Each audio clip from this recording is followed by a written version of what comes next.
not your state legislators or city councils, but your sheriffs are the ones that call mutual aid.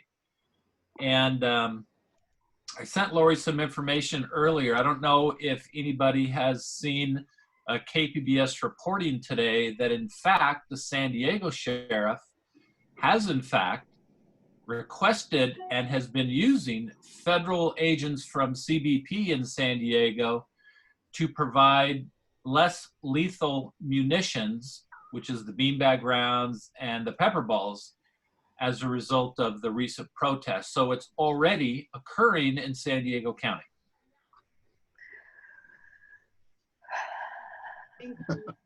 Thank you. There are two different elements to this. There's protecting federal property, which is what they're claiming up in Portland. And then there's supporting law enforcement in areas where crimes are increasing. And that's their rationale for sending in support, quote unquote support, to Chicago, Albuquerque. So there's really two different operational procedures that they're trying to put forward. One is protecting federal facilities. And of course, San Diego is like any major city. We've got the courthouse, we've got lots of federal facilities in this city. So thank you, Dave. I wasn't aware that we've already, or the sheriff has already made that request. And so definitely let's amend this and add the sheriff's office to this request. Great. All right. So Mike, can you throw that quick amendment to throw the word sheriffs? Well, it's nothing I can type. It's, you know, it's a PDF, so I can't type. Oh, it's a PDF, okay. But I think maybe it's, we should call for a vote. Okay.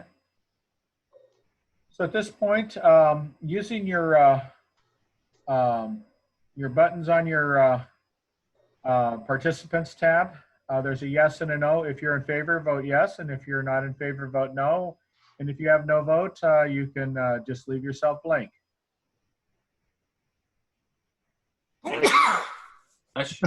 Or you could sneeze.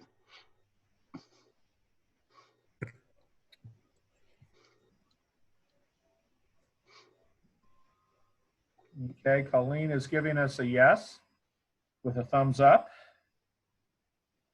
Colleen. Okay. Has everyone who wishes to vote voted? I'm assuming that you're only taking votes from members of this club, correct? If you are on our email list, you are a member. Oh. And you're on our email list as of now. All right. Yeah. So you have to vote. No, you don't. You are allowed. All right, got it. Thank you. So I will, considering the fact that everyone on this call is on our email list, please vote yes to move the resolution through to the people listed at the bottom of it. And of course, it's not on the screen. But I can't put it on the screen and see how you vote at the same time. So, but if you're opposed, you know, mark the no. And I see Maria Senor has a question. Is that true, Maria? You need to unmute yourself. Yes, I'm sorry. Do you have a question? I meant to vote yes. Ah, okay. So it's the red yes. Yeah. And what, okay, so. Okay, I ask that the voting stop it so I can do a count.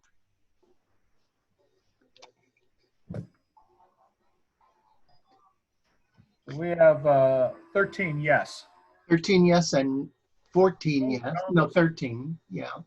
13 yes and no no's, so it passes, and Dave and I will do what needs to be done to add what Dave Myers added to it and to get it out to the people concerned. So thank you, everybody. Thank you. All right. So we're just buzzing right along, getting stuff done. So at this point, let me take a moment to introduce one more time our panelists for our forum tonight, Good Cop, Bad Cop. And I'm again going to start in order of who I see on my screen, and I start with Kenya Taylor because you're at top and center. It's kind of like Hollywood Squares. Good evening. And next I have Doug Applegate. Good evening, all. Glad to see you all. Next I have Samantha Jenkins. Good evening, everyone. Glad to be here. Yay. And lastly, Dave Meyer. Welcome. Hi, everybody. And I'm going to assign Doug Applegate, who's been a frequent friend of PDA-CA here in San Diego, and he knows kind of how to run these things. So I'll leave you to be the moderator and facilitator, or whatever friendly word you'd like to use. I'm thinking, because this is like trying to eat an elephant. And I don't know if there's any better place than anything else to start other than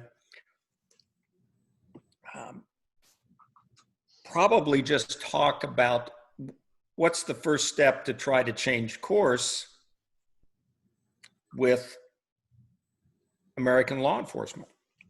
I mean, you could start with the courts, but neither party has done too good with that, whether it be civil rights litigation or Criminal Act 1994 during the Clinton administration. I think it's been pretty clear that there's a significant amount of frustration.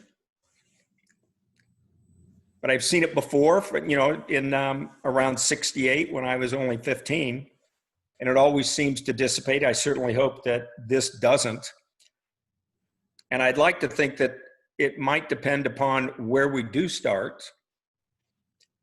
And I don't have any specific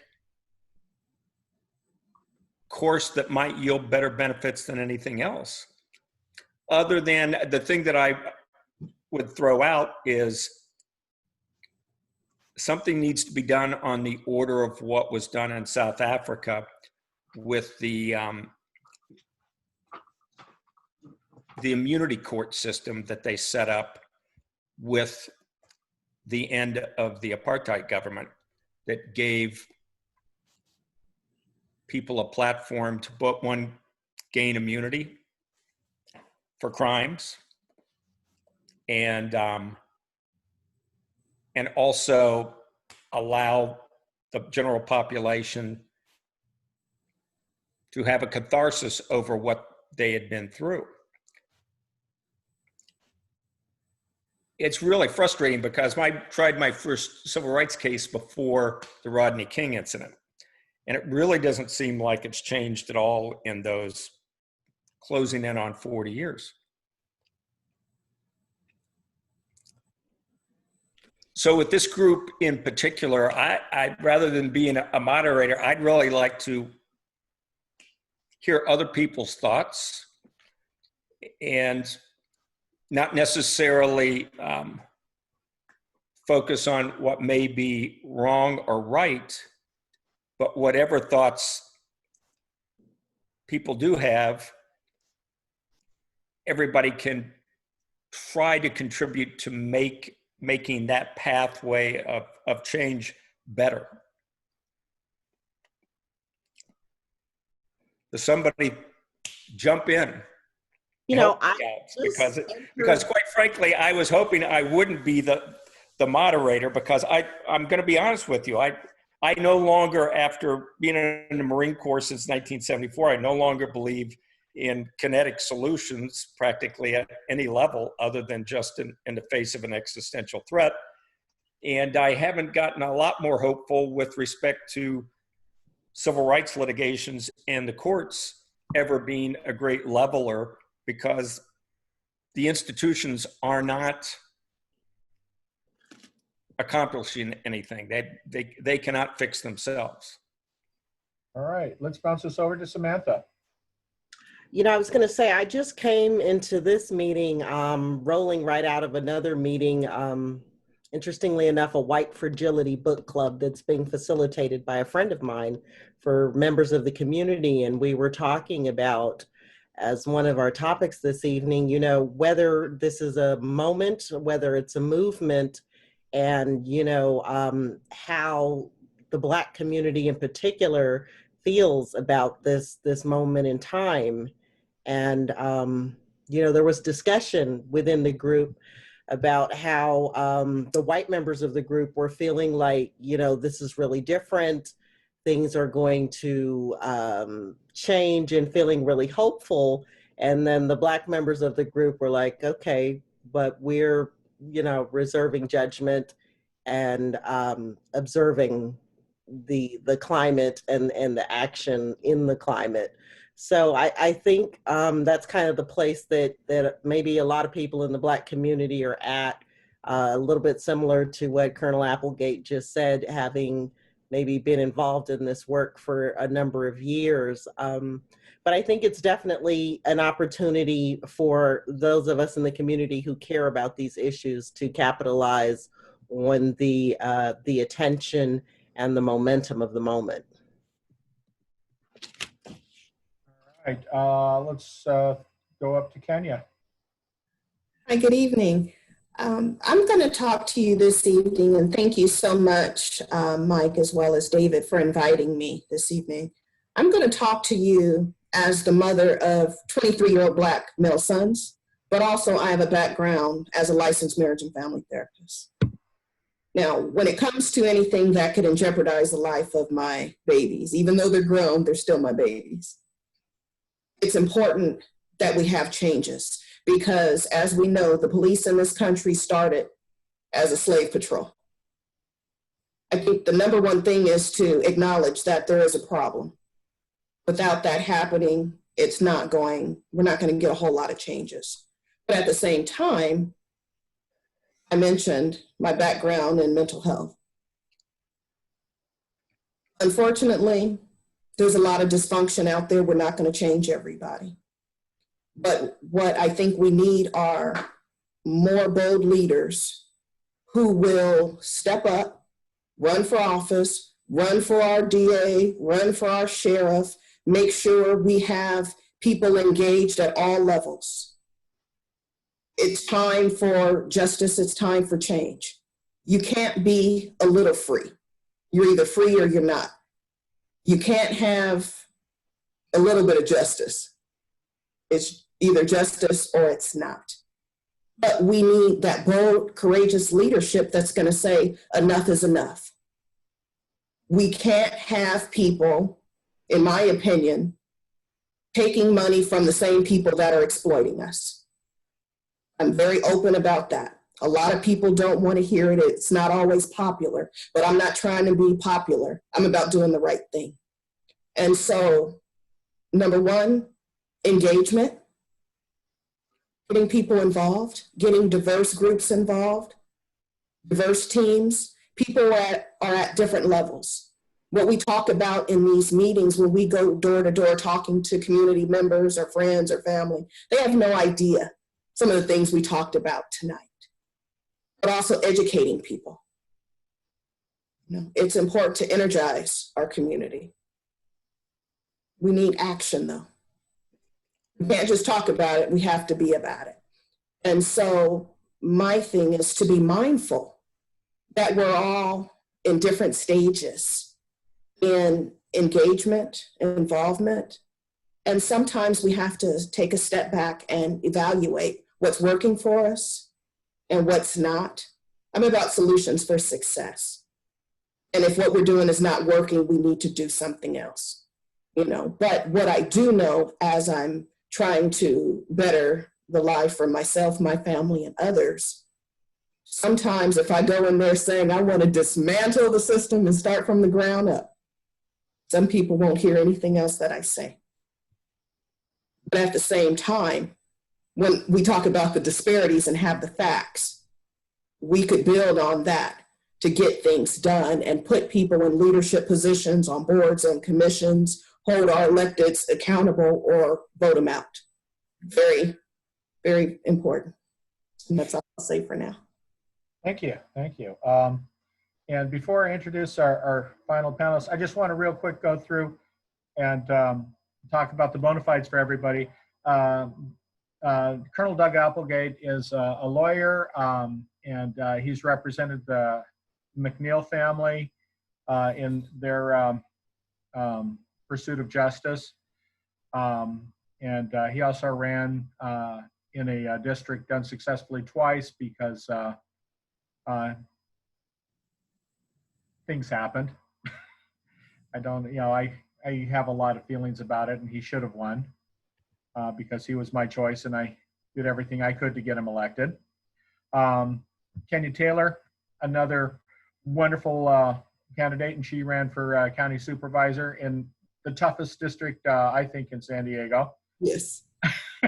But she gave him hell, and that's a good thing.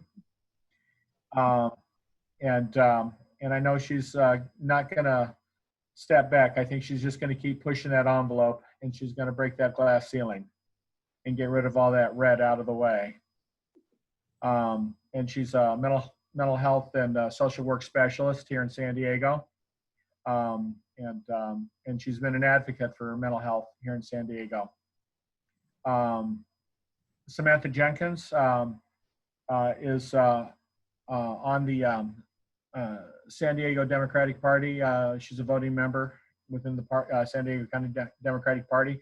She is on the executive committee of the NAACP, and she has a lot of other fires in the irons in the fire, and she's been a strong leader. And it seems like every time I go somewhere, I see her, whether it's the Women of Color Roar Breakfast. She is trying very hard to uplift everybody and empower everybody, and so she is very strong in that regard. And then lastly, Dave Myers ran for sheriff. He is retired from the San Diego Sheriff's Department, and he also ran for La Mesa City Council unsuccessfully. Lost to Bill Gore, who got the endorsement of somebody he shouldn't have. But again, another fighter, another person that I invested myself in strongly to get elected. But we got to keep encouraging these people to keep fighting the good fight and pushing forward and pushing that envelope and bringing people with them. So with that, I'm going to go to Dave Myers and say, please, what are your thoughts? First off, thank you to David and to Mike for putting this together, and PDA-CA for hosting this great panel. I don't know how I got included with Kenya and Samantha and of course the Colonel, so I'm just kind of picking up the crumbs here and running with it. Yes, Colonel, don't shake your head now. You know, it's amazing that in times of peril, which I think we are in right now when it comes to our safety and security in the neighborhoods, that I've seen it for a long time. And that is what kind of sparked me to originally run for sheriff in the San Diego. The name of this discussion today was Good Cop, Bad Cop. And all you have to do is read the headlines from today regarding law enforcement. Deputy sheriff was arrested today on 15 counts of child molestation. That just adds to the long list of where have we gone wrong? Where have we gone wrong in law enforcement? I think Kenya talked about it a little bit, and I'll speak just to sheriffs. And before police departments were around, the only law enforcement were sheriffs. And the reason sheriffs were created as an elected position was to round up slaves that had run away. I mean, that's what they were for. That's the purpose in creating the sheriffs in the United States. You know, Doug mentioned something about still losing faith in the legal system from the civil side to the criminal side. And I would agree. We have seen, or at least I have seen in my lifetime, something that I have never seen before, nor in my 35 years of law enforcement in this town, which is a movement. Mhm. A movement that may not be generated by the courts. It certainly is not generated by our state legislators, by our city councils, by our board of supervisors, but it's a movement that's generated by the people, by you, by everybody on this call tonight. But what I'm more impressed by is the youth. And it's not just the black and brown youth, the Asian youth, it's the white youth, it's everybody coming together, not just on one day, not just on one weekend, but continuously to say, hey, look, we have had enough. And if this is the legacy you are going to leave us, we are going to rise up and we are going to demand change of those in elected office. Otherwise, we will change who you are. You know, we don't have to look far to actually see good cops. There are good cops out there. But the nature of policing, in my opinion, has to dramatically change. It has to change from the expectation that when something happens and there's a person who is in distress because of mental illness, law enforcement does not need to go. Low-level, nonviolent drug offenses. If law enforcement goes, there has to be alternatives because jail is not the answer. What we've seen happen in this country is those that go to jail, it turns into a for-profit for companies. From phone calls, from medication to doctor's visits. So the legal system, from the prosecutor's office to public defenders to those who have the who need representation, a lot of these things have to change, and they have to change because it's the right thing to do, and because we are spending way, way too much money not housing people in the community where they can work, where they can get educated, where they can get health care. And instead, we're spending billions and billions of dollars militarizing our law enforcement at the local level. We are spending billions of dollars building more jails.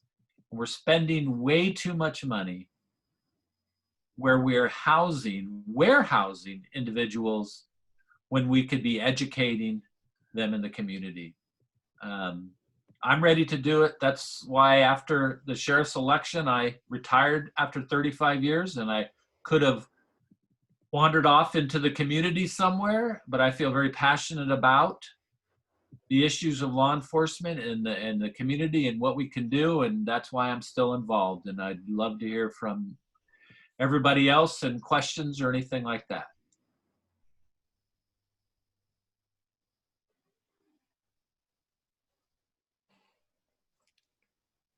Okay. Any questions? Maria Senor, I'll let you start. I want to make a comment. I served on the Community Review Board for the police for 4 years, for the city police. And I was appalled at the fact that there were folks on that group that I swear if you shot their 4-year-old, they'd say that the kid deserved it. They never found any reason to critique what the officers did. And I found that amazingly frustrating. More than one night, I'd go home in tears. I mean, I was so angry, I was crying about what people thought was okay for police to do. I think that to make changes, we need to have much better educated people going into policing. I don't think that people with a high school degree and 6 months of training can do this job. You need people with at least undergraduate degrees so that they've already learned to think and to mature more in terms of their ability to analyze situations. I mean, hopefully they learn that at universities and colleges. And so I think that we really need to change who we get in I also agree with some of the stuff that was said earlier, that there are certain things that police shouldn't be doing. Like, I really think that pretext stops are an abomination. So many of the black and brown folks that wind up dead are dead because of a broken tail light, supposedly, or a registration that somebody couldn't see clearly enough, or whatever pretext. And I think that's extremely problematic. That's my comments at this point. All right. We'll go next to Debbie.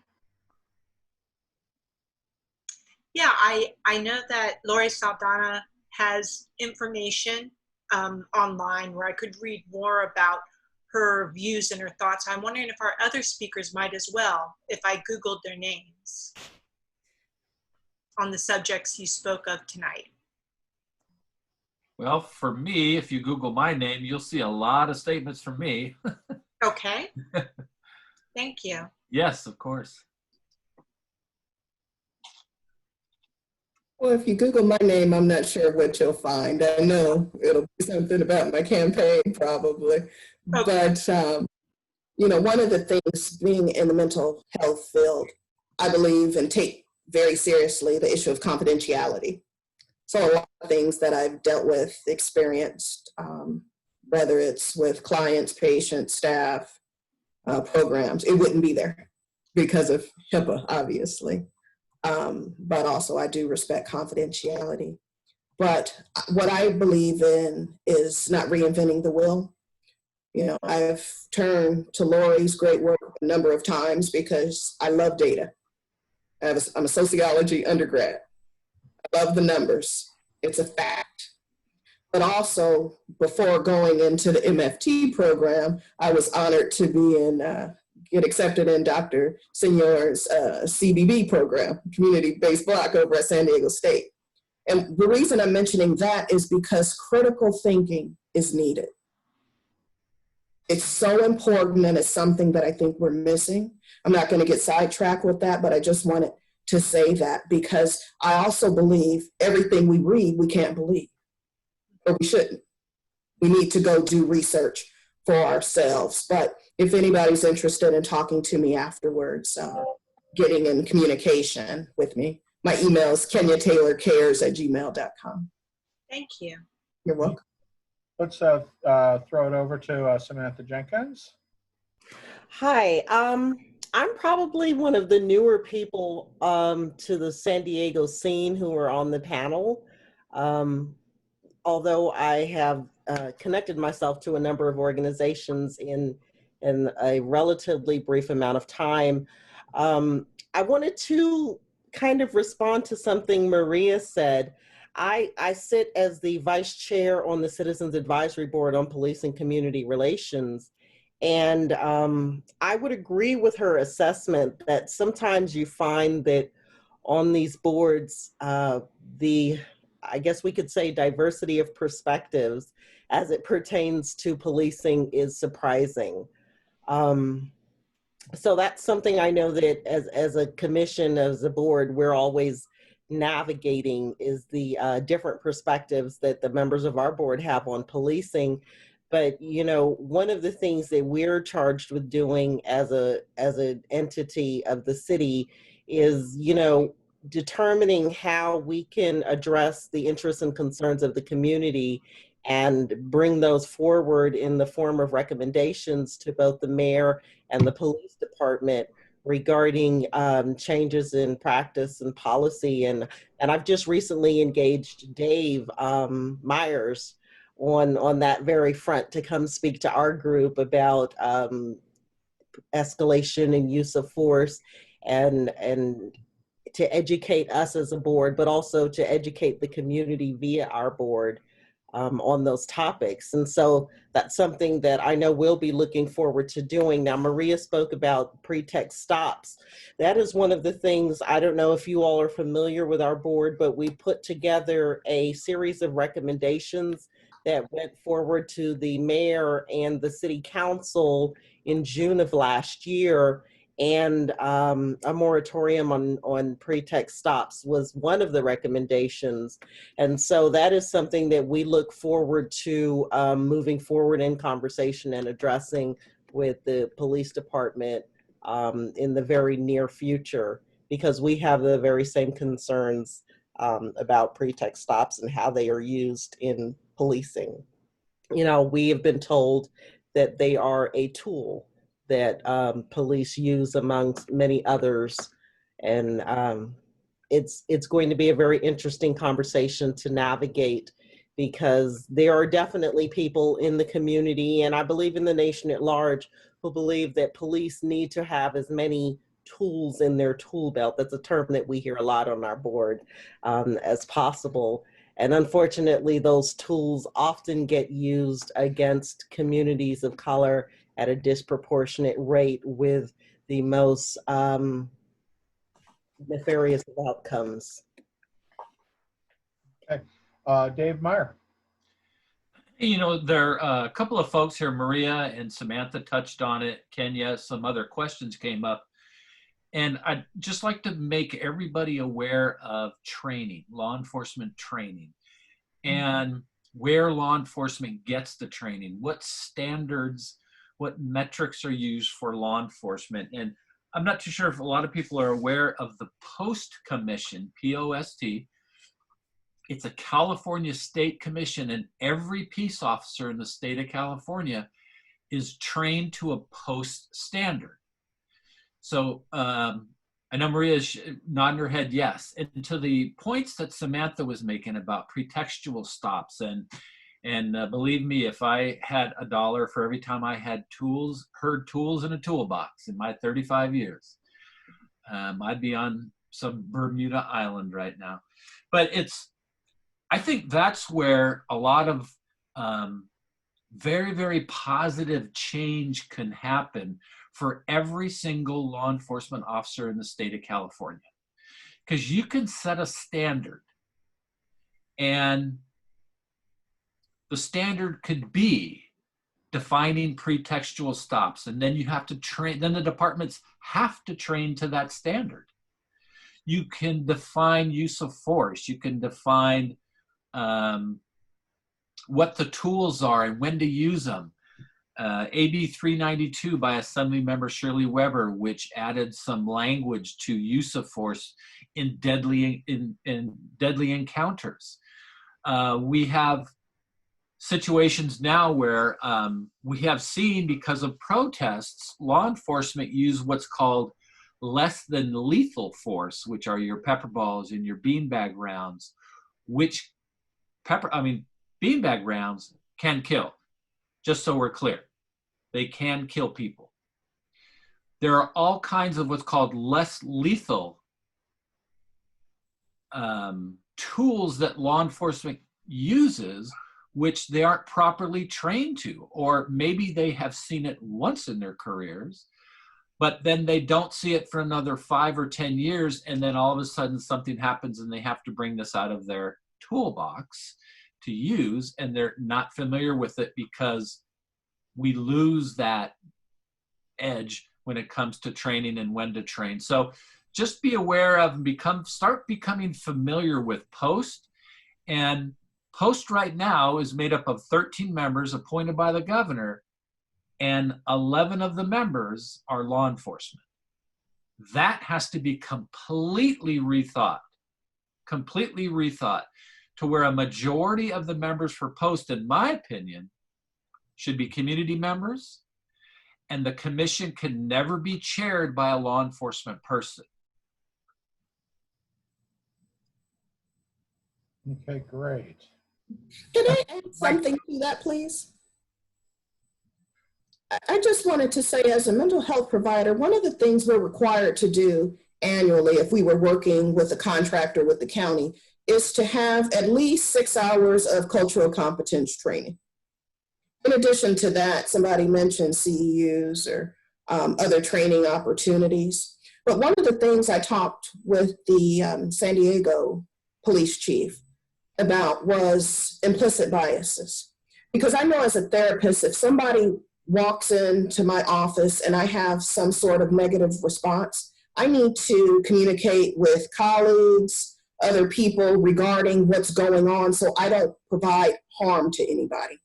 And I was asking what type of opportunities are police officers, I was in the city of San Diego, so it was police, not sheriff where I live, but having those opportunities where there's a safe dialogue can also be a first step, because most people that I know and some of my closest friends are in law enforcement, but they don't feel safe to share what's going on with their colleagues. But also it's different when you have a 6'6", 330-pound, dark-skinned black male that you're talking to compared to, you know, a 5'2", you know, 110, possibly Caucasian woman.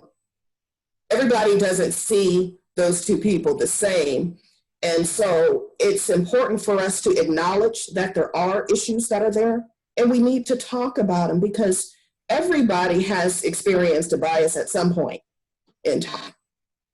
And for us to pretend like it doesn't exist is silly, but most important, it's about us saving lives. So I just wanted to share that point. I'm going to throw it over to Mike, who has a question. Unless he forgot his question. First thing I forgot was how to unmute. The second thing, though, was I was thinking, and this has been addressed a little bit, but, you know, a question we raised in the blast about this meeting was, can you train someone who's already got a macho attitude, different ways of being a law enforcement officer? I mean, if they're inclined to see someone of color and immediately put their knee on their neck, with that kind of personality, does it seem like there's any way to train them to do otherwise? And maybe, assuming there isn't, is there any kind of screening that is done or can be done to keep people like that from getting into law enforcement in the first place? Okay, so I'll try that one. So, you know, a lot of these, I'll start with how do these people get into law enforcement? You know, how did this deputy sheriff arrested today get into law enforcement, stay for 5 years, when he was arrested today, 15 counts of child molestation? How did Deputy Sheriff Fisher, who was recently put on trial and convicted while on duty, sexually assault over a period of several years, up to 20 women? How do these people, what metrics are we using to hire these folks? And I'll go back to Post again.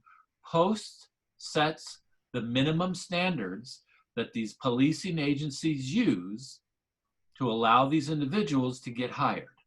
So if we were to change some of the Post standards based on what we know now about people, what we know, what Kenya and Samantha have been talking about when it comes to implicit bias, that I think that would go a long ways in keeping some of these individuals out of law enforcement. Now, to Mike's other point about how about individuals who have been in departments for 20, 25 years?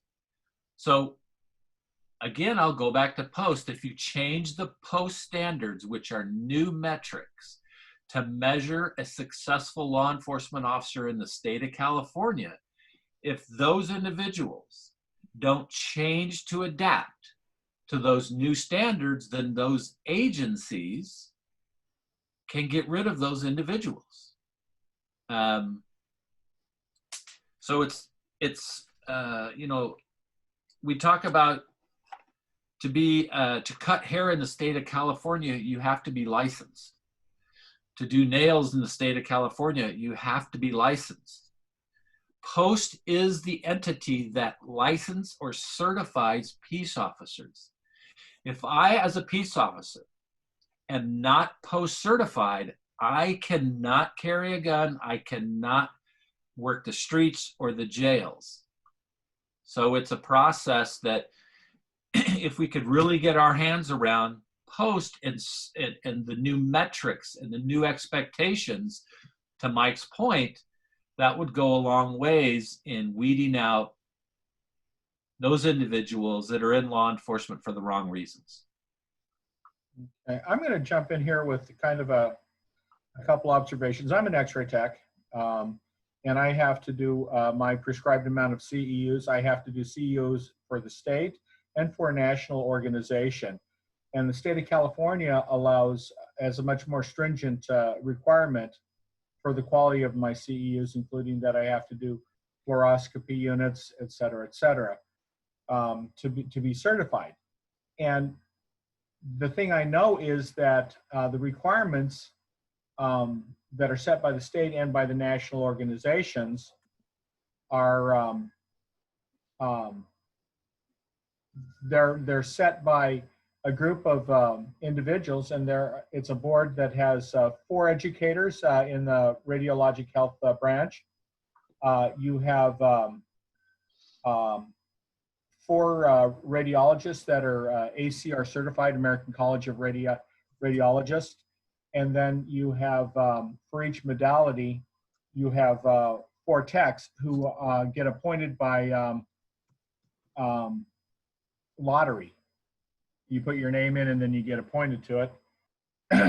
And so in that regard, you have coverage for nuclear medicine, ultrasound, x-ray, et cetera, et cetera. Who sets up this post and decides who's the post commission and sets the standards? Because I've noticed that one of the strongest, there's no radiographic union like there is a CNA for nurses here in California, and the California nurses wield a lot of power when it comes to their licensing structure. But who sets the standards for the police force in the post? Is it the police unions? Do they wield any power?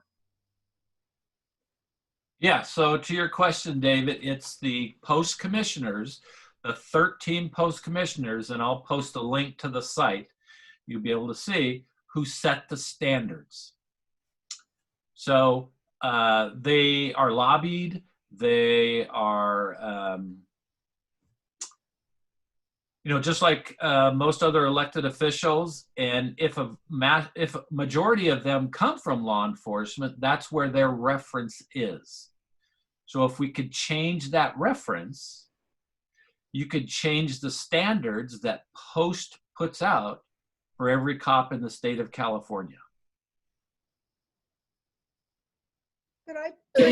With my background, the California Association of Marriage and Family Therapists, if we do something silly, wrong, or let me rephrase that, if we do something unethical or illegal, and there's a complaint filed, we get written up, get sent out to the members, and it's basically like I don't want to call it a wall of shame, but some people call it that. They don't want to be on that list. Is it possible if officers were doing something that they shouldn't do, they could have those opportunities too, so everybody knows? Because the code of silence, when I talk to a number of my law enforcement friends, that's the big thing. Everything is, not everything, but a lot of things are internal. They don't discuss it outside.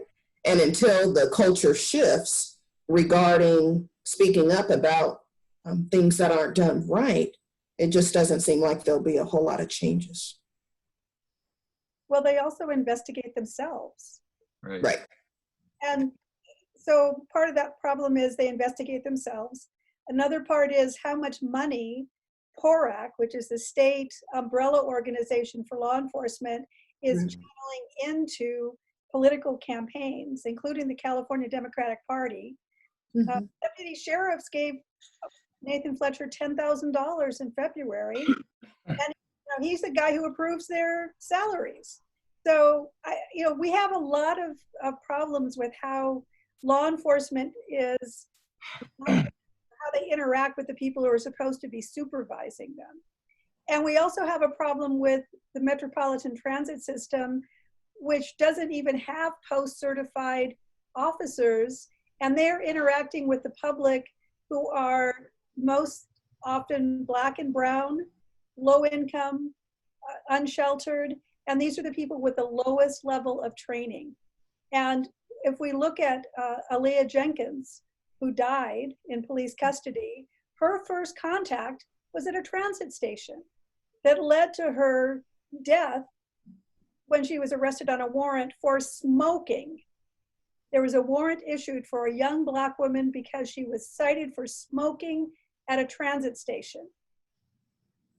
And when she was picked up on a warrant, when she couldn't pay the fine, when it escalated to $700, she died in San Diego police custody. Mhm. So we have to look at not just post-certification, not just at them investigating themselves, but also at the lack, especially in a huge agency like MTS, that doesn't even have post-certified law enforcement personnel interacting with the public on a daily basis. So this is the systemic problem that we're facing. And as Doug said, it's like, where do you start? It's a huge institutional problem. But you know, we have sent people to the MTS hearings.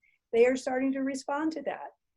So I think we have to just slice it as thin as we can, find allies from different communities, and have them, you know, ask them to go and start making presentations at the MTS board, at city councils, and say, we need this to change because too many Black and brown people are dying as a result of law enforcement not taking use of force seriously and not investigating and holding accountable officers who are killing people in our communities.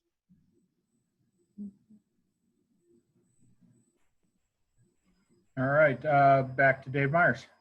Hey, I noticed that we are very lucky today to have a person named Colleen Cusack on with everybody. She's a private practice criminal defense attorney. I do know her. She's an outstanding attorney. And so to Lori's point about MTS and the fact that MTS uses a security force that is not bound by any of the reform legislation and police practices in the state of California because they are not a policing agency. And Colleen was involved in cases and specifically about body-worn camera. And if we could hear from her for just a few seconds, I think it would add a lot to some of the discussion here about oversight. Okay, maybe I'll even turn my video on. Welcome to my bedroom. I spoke to MTS this morning actually. They were 3 agenda items: 1, use of force policy; 1, they want to do an audit of their organization for effectiveness; and 3, they're rolling out a diversion for fare violators. The reason I am on MTS right now is that I'm representing homeless people pro bono. And one came in the very beginning of this case, said, you got to get those body-worn cameras. You got to get them. He was charged with failure to comply with a lawful order of MTS. And the order was that he moved away from the overhead security cameras that were seeing everything and out of their view. He knew what to stay in their view, and he wouldn't. And so they eventually gave up and just cited him for not following his order. So I asked for the cameras, and at the earliest practical time I could in the proceedings. So the very first day of arraignment, I pled him not guilty. I requested discovery from the city attorney. The city attorney says, no, we're not going to give you discovery on infractions. It's too expensive. And we had a secret meeting on November of 2017 where we told all the police agencies that it's now their job to provide you discovery. But the city attorney, but the police aren't giving me discovery. Nobody's giving it to me. So when I finally get into court on this, MTS says, oh, well, we have a policy in which we delete all our body worn camera evidence in 60 days if it doesn't involve use of force. And they are the ones that get to decide if it involves use of force. So one of the videos was deleted. Two of the videos belong to the security, the contracted security agency that accompanies MTS. So with MTS, one officer has a citation pad. Then they hire a security guard to protect the officer with the citation pad. He's got a gun. Between the two of these people, they make a complete officer. And they work like as a bully pair, reinforcing each other's bad behaviors and bad training. So this, the video from the two private security officers, the MTS said, we don't have anything to do with that. They're a private agency and we haven't bothered to contract with that private agency to get the body worn cameras. Now that was what they said under oath in front of a judge. Today, Manny at MTS represented that there's been no, it wasn't Manny, I'm sorry. I think it was somebody else who represented that in the contract, they've negotiated to get these cameras from the private agency that they've negotiated to do that in criminal cases. So that was my point entirely, that in all criminal cases, this evidence needs to be provided, maintained, preserved. But that was completely a different story by Jeremiah Johnson, who testified that he's the one in charge of the body worn camera evidence at MTS.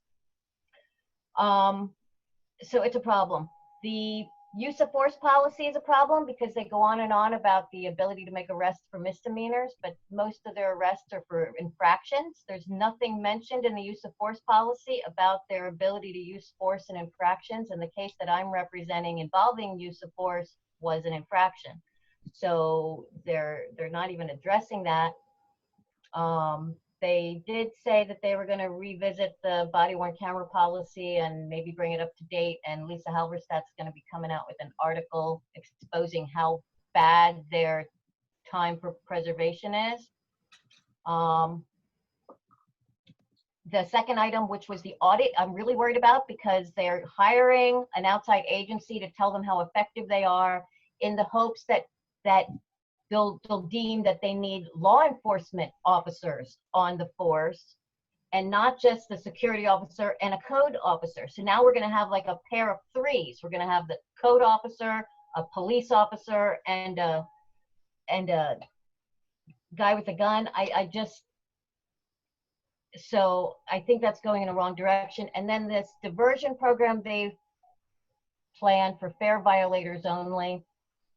Fare violators will be handed an envelope at the time that they get their citation. They'll have three options. One is a $25 fine that they can just pay and be done with it all. The second is they can do 3 hours of community service. And the third is they can show proof that online that they aren't guilty. So basically they get an online kind of hearing.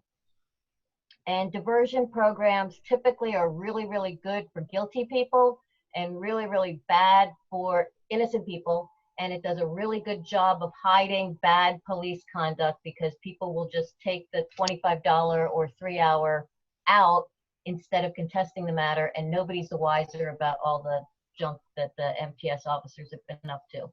So there's a whole little culture that's existing over here at MTS, and nothing about it is good. And so thank you for letting me have the opportunity to talk.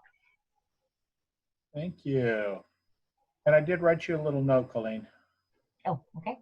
And I'm going to turn over to Maria, please. Oh, I don't know that Mara wants me.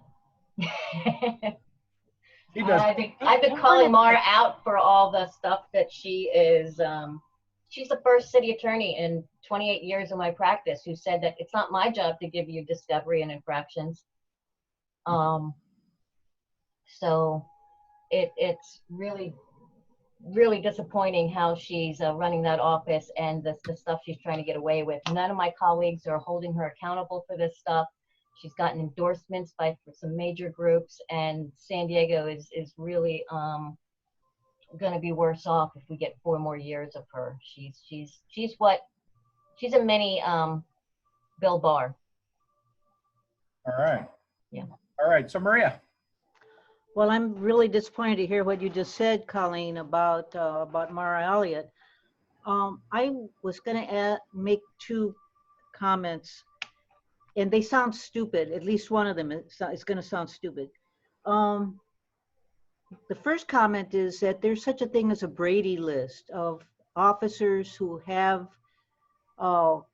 certified complaints against them, who have done bad things, but those are kept confidential. And if an officer is fired for cause in one place, it doesn't go into their record in some way. It goes on this list, but nobody gets to see it, and they can get hired somewhere else. I don't know how that works. I don't know if Dave can explain that better, or if anybody else, because I see that as very I will be problematic. happy to jump in on that one, because Mara was petitioned by the public to reveal the officers that are on this list. And so in response to that petition, she's issued statements on Facebook, on Twitter, and through the San Diego Times San Diego. And I have, Facebook is evil, so I'm not on that, but I've responded to her on Twitter. I've responded to her at the Times San Diego, and she's just lying. And the second article has Randy Mize, who's the deputy public defender, or his the public defender, backing her up in this. And it's bizarre to me, but she's claiming that, oh, it's a good thing that I have a Brady list, because that means I'm complying with the Constitution and I'm giving this stuff to defense counsel, all the while not revealing that she's holding on to that discovery until the very, very, very last possible minute that she has to turn that over. She only has to turn that over if the case goes to trial. And 95% of cases don't go to trial. So there are cases that are pleading guilty because of officers with compromised credibility who have no idea that the officers have compromised credibility, and that could have affected their plea of guilty. So the fact that she's saying that this is a good thing and Randy Mize is concurring is just floors me. And then the other part she's saying is that she doesn't have any ability to punish these officers that are on this list, because that's Summer Stefan's job. She does the felonies. And an attorney in her own office pointed out that, yeah, there's a lot of misdemeanors, like filing a false report, that she could get them on, but she just doesn't. She's also claiming it's good that she's got this Brady list, whereas and she said prosecutors in every state maintain a Brady list. Well, that's technically true, but there was a USA Today article that did a survey on all this and showed that only about 55% of prosecutors have a Brady list. So whereas there might be one prosecutor in every state that fits that definition, about half of the prosecutors don't have the list. Of the ones that have the list, a lot have revealed the names that are on the list. So Corey Briggs has promised to reveal the officers on the list, to not prosecute cases involving the officers, to refer the officers for criminal prosecution where necessary. Another big problem with that list is that with nobody seeing it, it can and it has been used for political advantage by prosecutors. They can put police who are against their political campaign on this list, and that's going to seriously curtail the police officers' abilities and placement in the police force and stuff. And so how many police is she trying to silence this way who may not have engaged in any wrongful misconduct? So all of this secrecy and stuff with this Brady list is so very troubling. We haven't seen it with prior city attorneys like we have with her. And she doesn't seem to care what the laws are. She's more the means justify the end type of thing, and she makes it fit whatever equation. It's a problem. Did I answer your questions, Maria? Or did I give Not you more really. questions?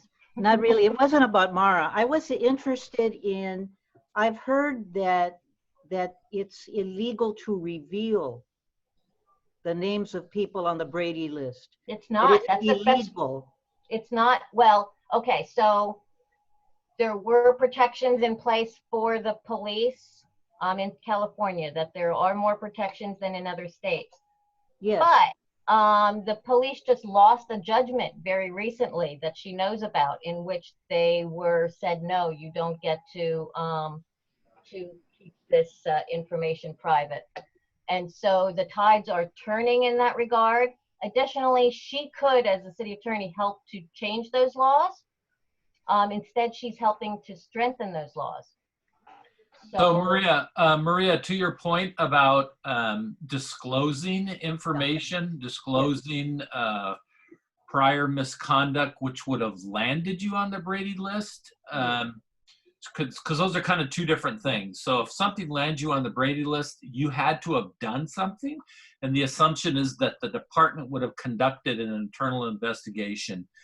So I think where you might be heading with it's illegal to disclose, I think comes from, in California, there's the Peace Officer Bill of Rights, which protects disclosures of certain investigations, barring recent legislation, where if you've lied and a complaint was sustained, excessive use of force, those complaints can be disclosed. And one could very, very safely assume that if that's the case, your name is on the Brady list. Now to your question about officers moving around, especially officers who are currently employed and they want to do what's called a lateral transfer to another agency in California, which is actually very easy to do. The hiring process is not as involved. And so agencies, when you want to move laterally from one agency to the other, a lot of them are very hamstrung on the information that they could release to the future employer. That's what I'm interested in. About misconduct. And I know Doug Applegate has experienced this and seen this, and I'd really like to hear his perspective on those limitations.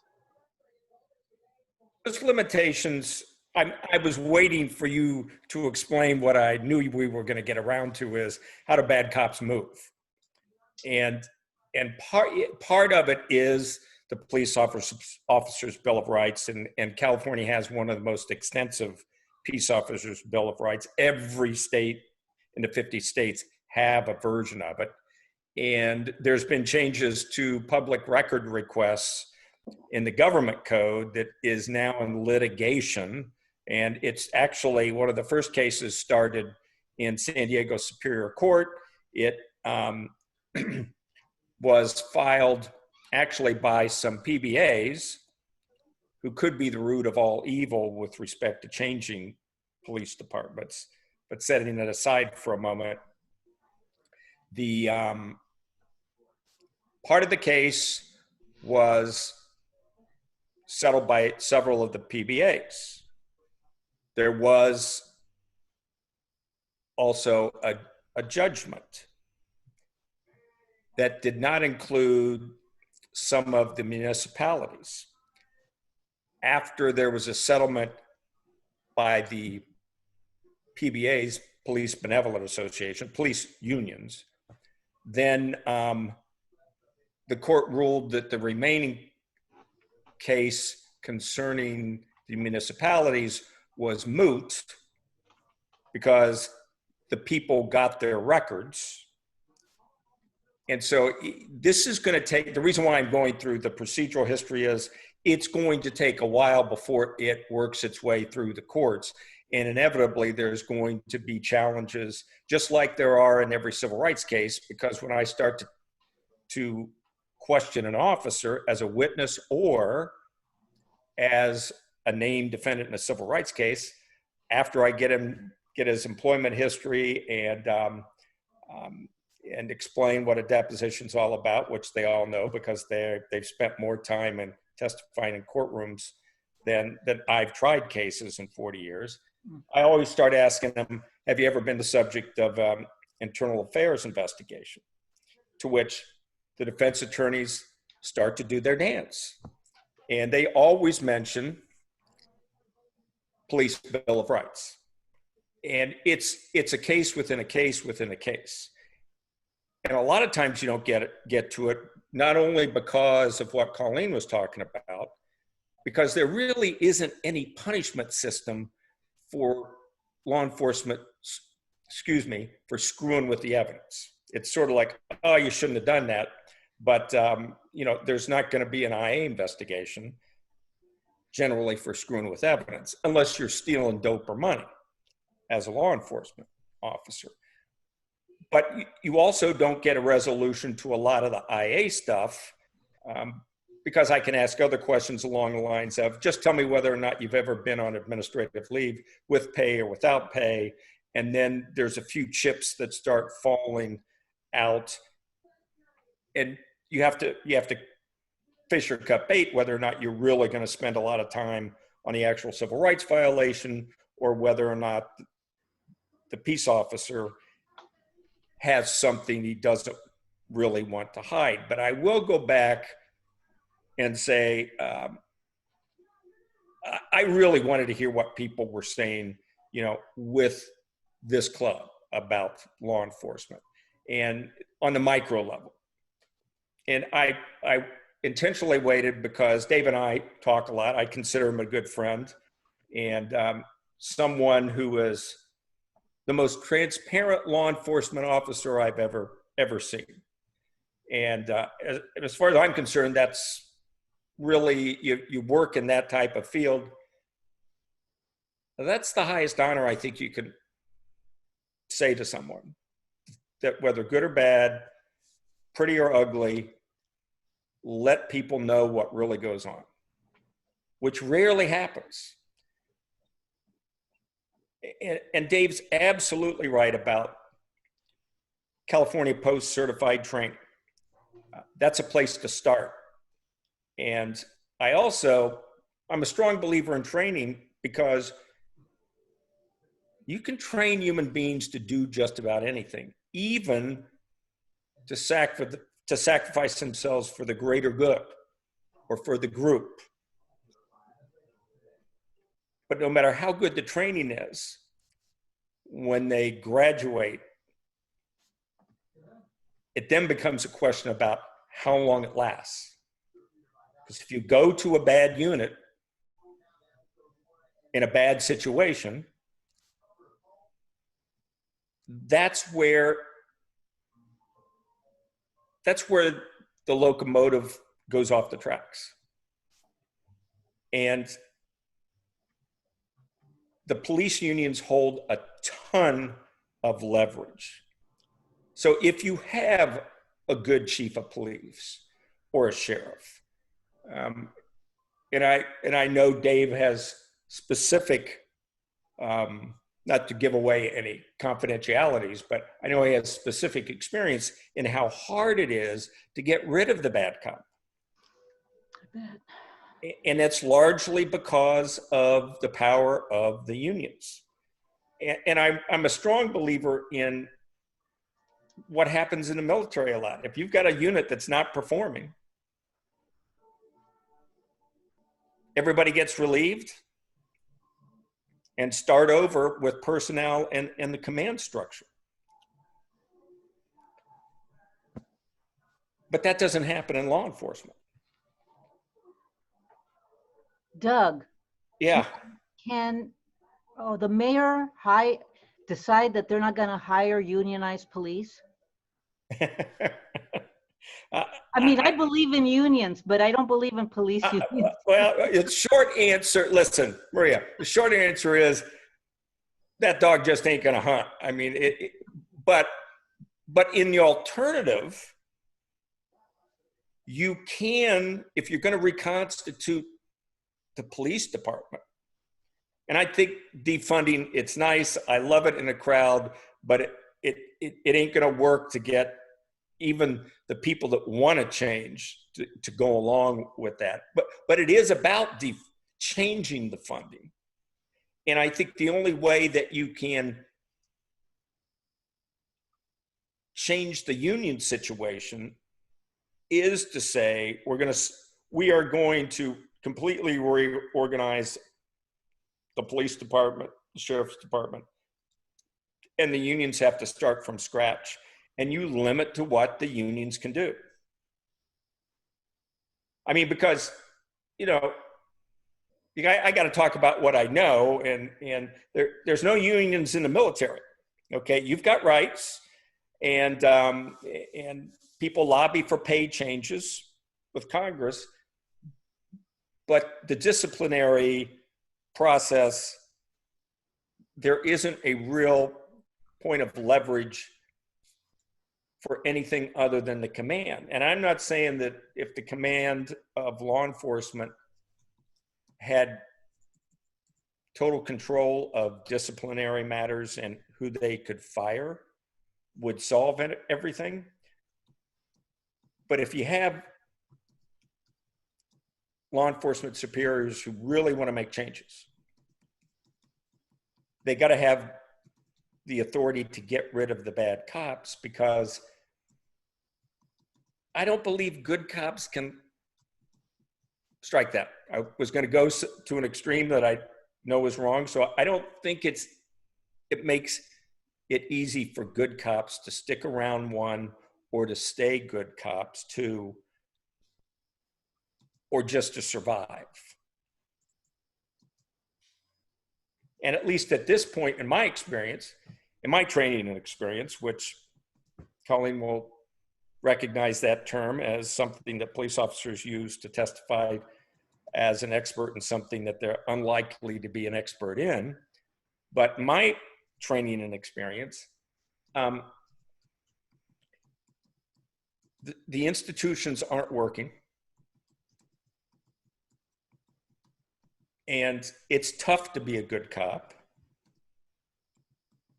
And it's almost, I'm left with, I'd rather start at the individual citizen level to try to make better citizens than to keep running into the stone wall of trying to get an institution to fix a broken system that's been that way for 220 years. Change the way we talk to our children about cops. I was sort of easy with my first two children. I just told them, police officers are supposed to be good, but don't answer any of their questions. Tell them you want a lawyer, unless you're lost and you need to get back to your mom or dad. And I didn't have to go there with there's good cops and bad cops, but you know, current events have taught them both, who are in their early 20s, that yeah, there's good cops and bad cops. And I think that's one of the reasons why it's difficult to change law enforcement, because most people don't believe there's bad cops. I've had jurors tell me afterwards, I really wish I could have voted for you in that civil rights trial. I said, well, okay, why didn't you? We lost. And he said, well, you know, I lived there. And it took me a while before I really figured it out. People don't feel the same once they know they've seen a bad cop, branded them as a bad cop. They can't lock their doors and go to bed with the same comfort level, knowing that if something bad happens, the cops are going to come and save them. And to say something about elections, if I may. Please. This will be the last comment. I remember going to the Central Committee meetings for the Democratic Party, and some of you were in the room. And I talked about how San Diego County is so blue, the state of California is blue. how come we have so many Black people in jail? And right after that, I said, obviously, somebody's not for us. Probably lost a whole lot of friends with that one, right? But I meant every single word of it. I still got some endorsements from it, but it's time for us to have, like I said, bold, courageous leadership and take a stand. I keep speaking out about this. I've even put it in writing. I know people screenshot what I say. Somebody mentioned the problems with Facebook, because sometimes I'm too honest about things, because when it comes to people's lives, I don't play. But at the same time, when you have people that are taking money from private prisons, from these police unions, and then even if they're donating the money, I find it a joke. I find it very disrespectful, because these are the same people. We're talking about criminal justice reform. We say we want to fight against, but yet we're taking money from the same people that are doing it. That's not okay to me. And I just encourage anybody, if you have looked at the Democratic Party's website or talking with one of us regarding some of these November elections that are still out there. There's water boards, planning groups, healthcare districts, school boards. Local elections matter so much. And if we had electeds that are bold and courageous and said no more, things would change. Because it sounds like it's going to take a lot to get things changed with the posts. But as far as November is concerned, we can make drastic changes. More people are engaged more so now than ever in my lifetime. And I am so excited with all the allies that I have today. There's so many more compared to where I was a year ago. Diego County is changing, but it's time for us to really take these elections seriously, not just putting our friends in positions, but putting capable, competent people there that want to see us do better, because this is ridiculous that we keep having the same conversations over and over again, and there's not a whole lot of changes. I mean, what came out of it? Yes, I was recently appointed to the new Leon William Diego County Human Relations Commission. But is that just going to be another place for us to meet and talk and nothing gets done? A lot of times we have people that create another work group out of a group and then another group out of that one, or they hire somebody to do a study. We have enough studies. And don't get me wrong, I'm happy to be on the commission, but I don't want to just be there to meet and talk and nothing gets done. I want to see no more lives lost. And so again, just to wrap it up, I just hope that in November, we really take these elections seriously down ballot. We already know the president. That's just so crazy. But it's important for us to make sure on a local level, we have people that believe in our values, and we can't just say we support candidates. We have to be active. We're in a new setting now. If anybody tells you you need a whole lot of money to run, it's not true. We had a low-funded campaign, but we still got 45,037 votes and only 4% behind. 45,000 votes, only 4% behind. Two career politicians. One's the Mayor Poway, the other is a past state senator. So don't let money be the issue if you're thinking about running, because now we have social media, we have phone calls, we have word of mouth, and we are in a new day. So I just encourage everybody, if you don't want to run and you know somebody who wants to run, let's get them on the ballot, because we have a lot of work to do and we can't keep working with people that are working against us. All right, thank you, Kenya. Thank you. Samantha, I'll give you a quick one. If you can keep it less than 2 minutes, please. Yeah, I wanted to respond to some of the comments that Colonel Applegate was making. And, I'm finding it the work that I'm doing with the CAB and other groups is that a big part of changing the community's perspective as it pertains to policing is educating them. I'm finding that people really don't know the full scope of power that policing has over so many systems in San Diego. The power, people don't know what the power of the police unions are. People don't know what the power of these boards and commissions that impact and intersect with police organizations are. And so getting people to wake up enough to want to pay attention to the work of groups like the CAB and the CRB, to show up at the meetings, to ask questions, to engage with police departments, to, you know, go to those captains roundtables and all those kinds of things in your community is really where I think is a starting point for creating change in policing. Because, you know, the term that I've heard so much recently in recent months around policing is that culture eats policy every day. And so, you know, we have elected officials that can create policies, but if we can't change the culture within police organizations, then nothing really changes. And I think that's where the pressure of an engaged and informed community comes to play. So what I would like to say in this last moment is I would encourage everyone who is listening to this meeting tonight, who is connected to someone who's here tonight, is encourage people to start paying attention, encourage people to start attending the meetings. Now that we are in a state where everything is virtual due to COVID, this is the best time for people to sit in on a CAB meeting, sit in on a CRB meeting, ask questions, educate yourself, educate your neighbors in your community, and start leveraging the power that we have as a community against police forces, because their power has been rooted in the fact that the community does not know what their scope of influence is, whether it's with elected officials, whether it's within their police agencies. There's just a lot of education and engagement that needs to happen, and that's what I would very much encourage. Thank you. All right, Danette,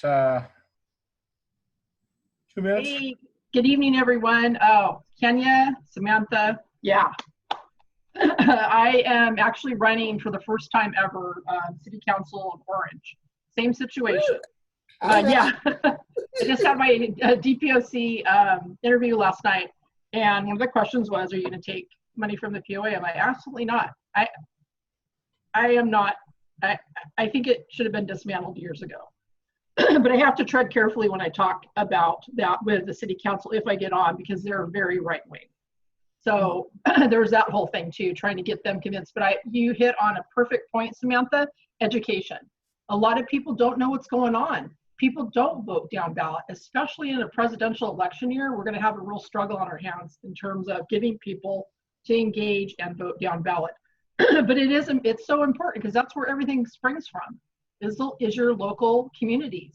I am a big advocate for, my big thing is climate change, but there's so much that needs attention right now.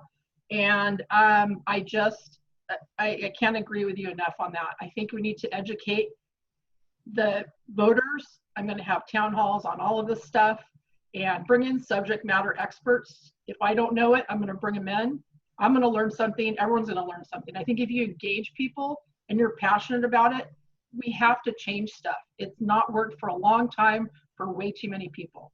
And it's time for new people to come in and take, smash the patriarchy. Sorry guys, but it's time to let women lead for now. And just I love the squad. I mean, we need more women like that out there in politics, local and otherwise. And that's just, we gotta get out there, and we have no choice at this point. We've got to turn it around. So thank you. Okay. All right, just real quick. I'd like everybody to, and I'll call on everybody, give for those who haven't spoken, I'd like to give you a brief minute to just give your thoughts so that Colonel Applegate can find out what our thoughts are about good cop, bad cop. So let's start down at the bottom, and we'll go with Jardia Jenkins. Unmute yourself, Jardia. Talk to us. I'm sorry, what was the comment? Just a brief 1 minute, what you think about good cop, bad cop, and what's your takeaway from today's meeting? I thought it was a very interesting meeting. By the way, I was invited here by, sorry, I was invited here by Samantha. I'm her husband. So I'm here as a person who's learning, new to the forum. I thought it was very interesting and very enlightening. Definitely, if there's another one, I'm willing to attend to learn more and see how I can get more active and learn what's happening. Great, thank you. Danny Harvey, you're up next. Unmute yourself, Danny. Let us know what you think.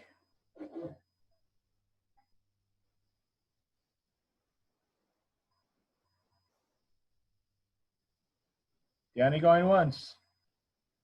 Danny going twice. Gone. Let's go up next to Claire Pratt. Thank you, Mike Fowler, for inviting me to the meeting. It was a great meeting. So I've never had any personal contact with a police situation, but just watching what happens to other people, particularly minorities, it's just such an incredible thing, because I have a lot of friends that are people of color that tell the same story. They can't go anywhere without being a victim of being stopped for no reason other than the color of their skin. And it just seems so abominable. And one of the things that I think is so significant about the Black Lives Matter movement that's happened in this country is that so many white people have joined in it and are learning for the first time what it's like to be a Black person, and particularly in being a Black person when you encounter a policeman. So it's a revelation, and I cherish what all of you have said and the insights you've brought to this meeting. So thank you very much. Yeah. All right, let's go cross over to Debbie Kamens. Debbie, please. Sure. It answered a lot of questions. I really was seeking more guidance, and Phil, I just so appreciate the guidance that I received in this meeting. I am wondering, I Googled Captain's Roundtable, if I might find out more about that, even if it's after the meeting. And every single leader who spoke provided very helpful information. I'm so appreciative that there were so many leaders on this meeting. Thank you. Cheryl Robertson, candidate for school board. Yes, I am running for school board in Lemon Grove. But for this talk, I really enjoyed it. I know it's hard to tell if I was listening because I was jumping on and off for my kiddos, but I really enjoyed it. I actually, I knew about kind of a lot of the systemic stuff within departments, but I hadn't even considered the transit police, or whatever you want to call them, because they're not really police, but that's just gross. Like, how do they have authority to do anything other than call the cops to arrest somebody who's exposing themselves, or write a citation for not paying their ticket? Like, they shouldn't be able to do more than that. Like, it's awful. And this is a bit of a tangent, but like, I don't even think we should be paying for public transit. I think it should be offered free, but that's a different day. Anyways, I really enjoyed this. I love that you guys keep putting on these amazing forums, I guess. So yeah, thank you. Thank you. And then we'll go across to, I will go up to Judy Jones. I haven't heard from Judy yet tonight. Hi, Judy.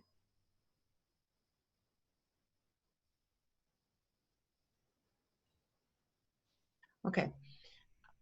I'm not a member of PDA San Diego exactly, but just by association with with PDA and Dr. Bill and so on in Orange County, I get notices about some of the things you do, and I found that this is an interesting topic.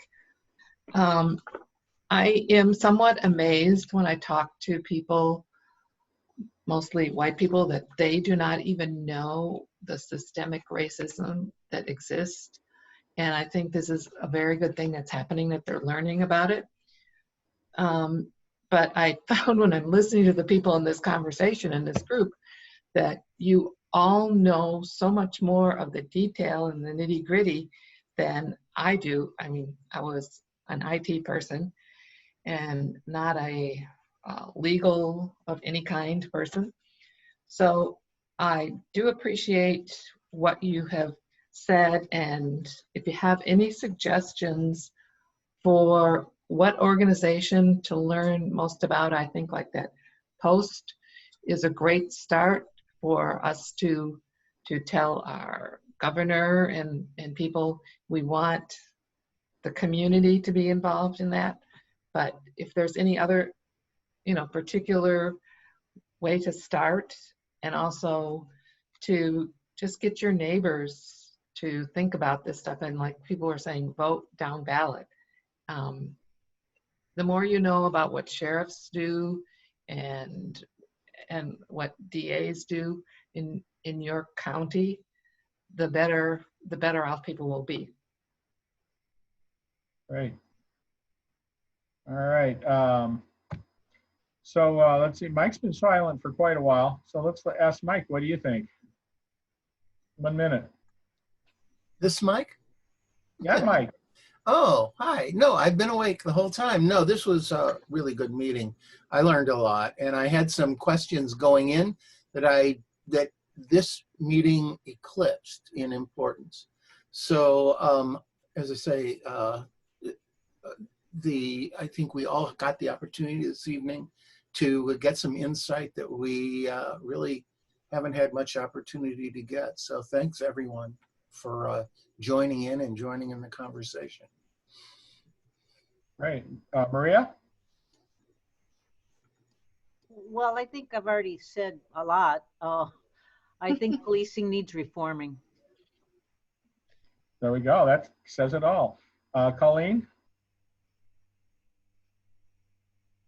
I've also said a lot, and I'm actually hopefully optimistic with all of these protests that we are headed in the right direction. We can't get there fast enough for my impatience, but I'm more hopeful that we'll see some change than I have been in a while. Okay. Lori?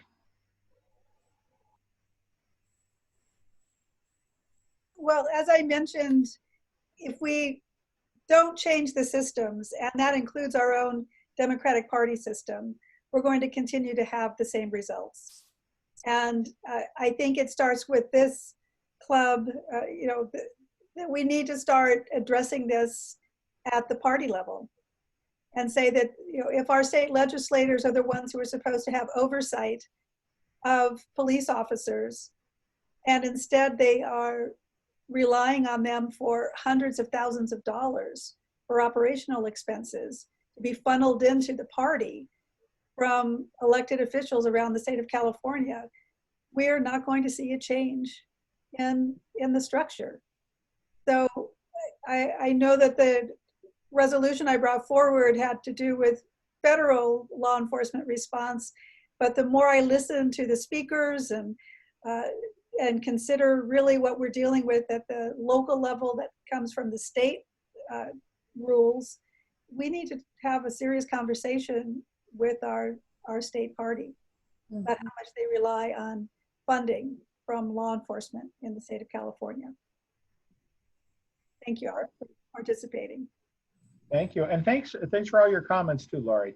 And I guess I'm going to throw my last little bit in that I've participated in a whole bunch of different panels. Dr. Richmond has done a weekly Tuesday meeting that I attended several sessions of. I did several different things for Juneteenth. And then we had a panel just not that long ago where we had some very learned people talking about how do we change the dialogue. Because we need to stop what we're doing and move on and start doing something different and better. Yep. And the one thing I walked away from there was just a reinforcement that we have institutions that we need to change, but we can't change institutions unless we have a new institution that we're going to insert in place. And this is a truism that belongs in all facets of our life, because if you remove an institution, all you have is chaos to fill the void. So we need to be thoughtful about that we don't have chaos and we create a better institution. And the way to do that is to change the things like PACE and community boards, review boards that actually have power. And we need to disempower the people who are beholden to the police unions, i.e. the district attorneys, et cetera, so that they're not. I looked at the PACE board and I was just amazed that there was only one person of color on the PACE board. Only one. And California is not represented fairly by that. And it only had 3 women. California's not fairly represented that way either. So I think it's important that we do that. I encourage everybody to also realize that PDA-CA, we're not a club and we're not part of the Democratic Party. We're independent. We're a mailing list. And that's the most important function that we are. We're a mailing list. We are able to mobilize thousands of people to a cause, to a thought, to an idea. And we're also united with our revolution and indivisible chapters throughout the state. So our outreach is even more dynamic in that regard. We try to reach out and get information to people, and then we're hoping that you'll take this information back to the other groups and clubs that you're involved with. I'm involved with the San Diego Progressive Dem Club, and so I was mentioning to Colleen that we're going to be doing an endorsement in August with for the city attorney, and her viewpoint would just basically just drop Mara Elliott in her tracks. So we'd love to have her there to put the kibosh on Mara Elliott with the Progressive Dems, because they need to know just how insidious she is. So that being said, let me throw it over to Mike and let him get a few words in, and then we'll do announcements for anybody who's running. Okay, I really don't have very many words to throw in. So I say that we hear from candidates as quickly as possible. It's getting late. And then sleep on this tonight and give it some more thought. All right. Who would like to speak first? Danette, you got your hand up. Sorry, I'm like, ooh, let me talk. I wanted to answer your question about bad cop, good cop, bad cop. I don't think there's such a thing as a good cop. I just really don't. I think the whole thing needs to be dismantled. And, to your point, yes, we have to have something to replace it with, but seriously, like 60% of the calls that cops go out on could be handled by social workers. We need to beef up that area of it. I think the whole thing is rotten to the core. I think it's corrupted. I think it attracts the wrong element. A lot of these guys come out with PTSD from fighting overseas, and that's their chosen profession. A lot of these guys have serious mental imbalances, issues going on. And I think that they have, I think they choose that line of work for a reason.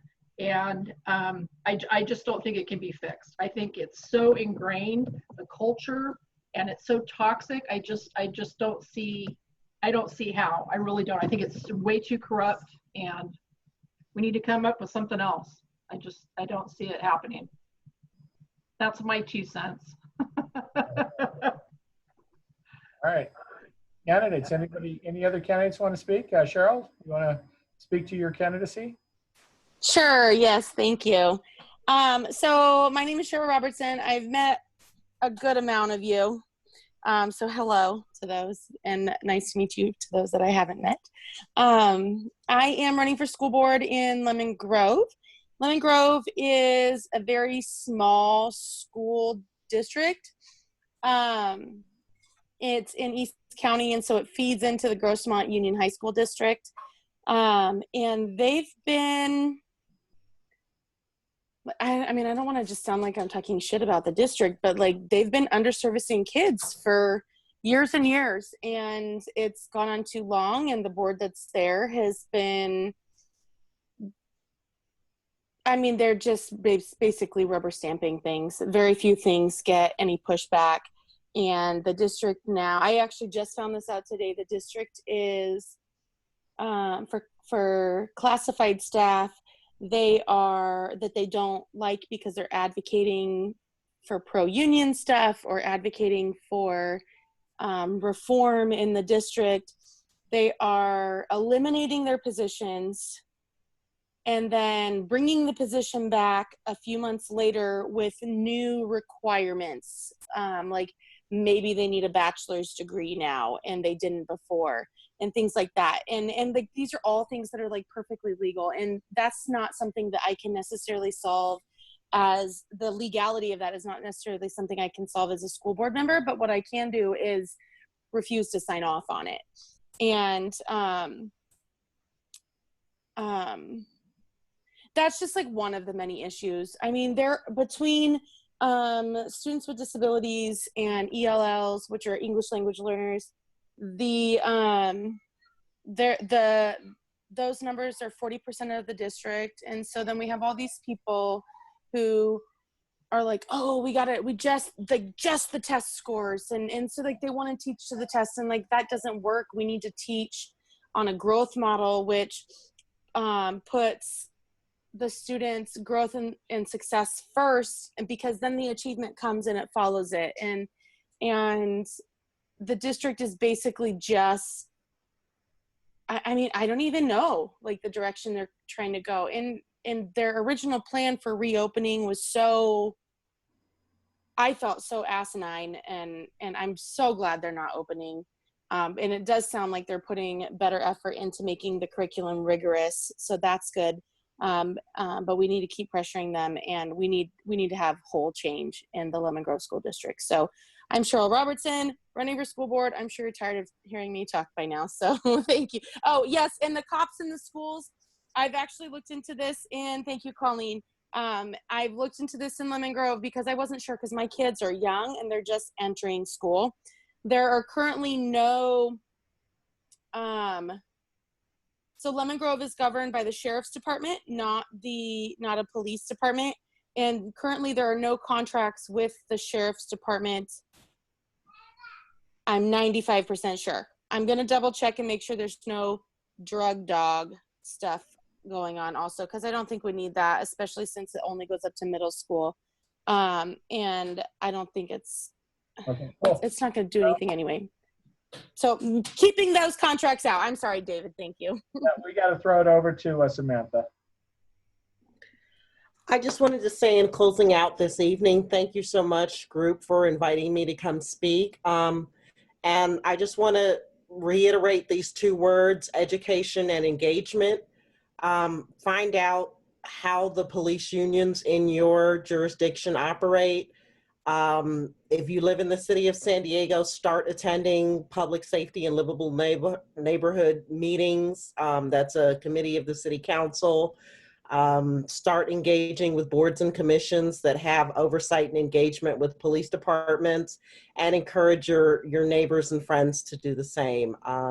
Change doesn't start without education and engagement. Thank you. Thank you. Final words from any other panelists? I'd like to thank you again for the opportunity for being here. This was a great discussion. You know, what keeps me motivated is having so many allies out there. You know, as a Black woman living in East County in the unincorporated part of town, you know, it's just amazing to see how many more allies I have today, we have today. And this is the most critical election in my lifetime.